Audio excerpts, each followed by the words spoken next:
ஜல்லிக்கட்டு போட்டியில் அதிக காளைகளை அடக்கும் மாடுபிடி வீரர்களுக்கு முன்னுரிமை அடிப்படையில் கால்நடைத்துறையில் அரசு வேலை வழங்கப்படும் என்று முதலமைச்சர் மு.க.ஸ்டாலின் அறிவித்துள்ளார்.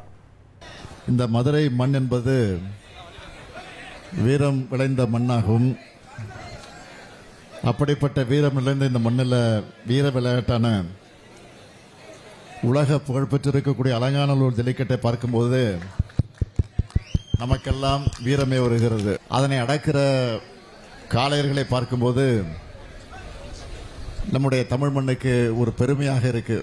இப்பொழுது நடைபெற்றுக் கொண்டிருக்கக்கூடிய ஜல்லிக்கட்டை பார்க்க வந்திருக்கக்கூடிய முதலமைச்சராக வந்திருக்கக்கூடிய நான் ஏதாவது அறிவிப்புகளை வெளியிட்டு போனால்தான் உங்களுக்கும் திருப்தி எனக்கும் திருப்தியாக இருக்கும். அதனால் ஒரு 2 அறிவிப்புகளை நான் மகிழ்ச்சியோடு உங்களிடத்தில் அறிவிக்க விரும்புகிறேன். முதல் அறிவிப்பு, பாரம்பரியமிக்க ஜல்லிக்கட்டு போட்டிகளில் பங்கு பெற்று அதிக காளைகளை அடக்கி சிறந்து விளங்கக்கூடிய வீரர்களுக்கு முன்னுரிமை அடிப்படையில் கால்நடை பராமரிப்பு துறையில் உரிய அரசு பணியிடங்களுக்கு பணியமர்த்தி